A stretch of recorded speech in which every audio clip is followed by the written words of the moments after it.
En 2025, 1228 chiens et chats pris en charge par le COPA Guadeloupe ont été transférés vers l'Hexagone.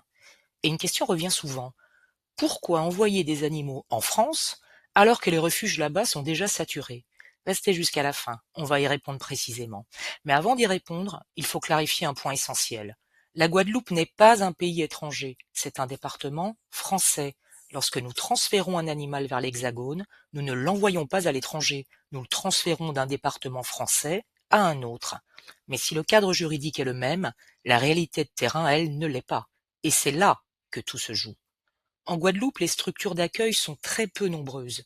Le COPA Guadeloupe ne dispose pas de refuge. Nous fonctionnons uniquement grâce à un réseau de familles d'accueil bénévoles. Chaque prise en charge dépend d'un foyer disponible. Et sans famille d'accueil, nous ne pouvons pas sauver. Ici, nous faisons face à une population importante d'animaux livrés à eux-mêmes, et le manque de stérilisation entretient un cycle que nous constatons chaque jour.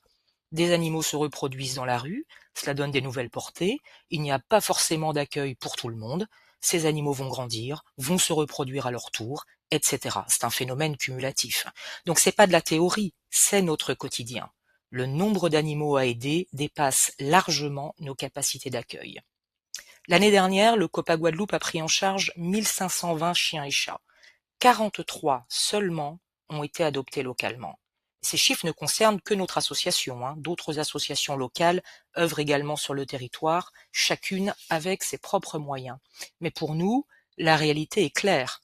Le volume d'animaux à sauver dépasse largement les possibilités d'adoption locale. Parce que la demande locale, elle est souvent très ciblée. Petits gabarits, chiens ou chatons, animaux de race. Or, la majorité des animaux que nous prenons en charge sont des chiens créoles de taille moyenne, des chats européens à poil court, souvent juniors ou adultes, c'était le cas de 70% d'entre eux l'année dernière. Nos créoles sont formidables, mais moins recherchés en Guadeloupe, alors qu'ils ont beaucoup de succès dans l'Hexagone. Alors sans compter aussi la concurrence des animaux à donner contre bons soins, qui fleurissent sur les réseaux sociaux. Même si la loi impose l'identification avant toute cession, dans les faits, de nombreux animaux sont donnés gratuitement, sans aucun suivi.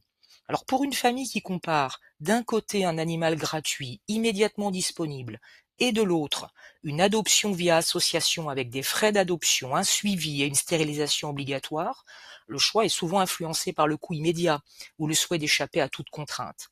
Il existe donc un décalage structurel entre les animaux à sauver et les attentes locales. Dans ce contexte, les transferts ne sont pas un choix idéologique, ils sont une nécessité et sauvent des vies. Chaque animal transféré et adopté dans l'Hexagone libère une place en Guadeloupe.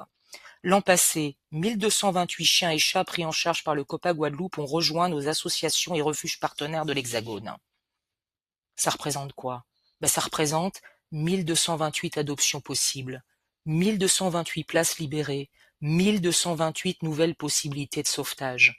Concrètement, cela signifie qu'un animal qui part permet à un autre d'être pris en charge. Sans ces départs, notre capacité d'agir serait bloquée et certains resteraient dans la rue sans solution d'avenir. Nous ne transférons jamais au hasard. Nous travaillons uniquement avec des associations partenaires identifiées, des capacités validées, des familles d'accueil disponibles. Ce n'est ni un commerce, ni un déplacement de problème. C'est une coopération et une solidarité organisée. Il s'agit de mutualiser les capacités d'adoption à l'échelle nationale. Bien sûr, les transferts ne sont pas la solution de fond. La solution passe localement par la stérilisation massive, l'identification systématique, la responsabilisation des propriétaires.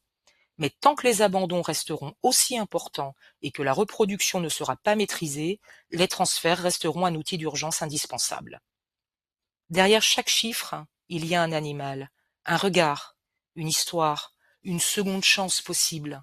Notre objectif n'est pas de déplacer un problème, il est de réduire la souffrance animale, tout en travaillant à long terme sur la prévention.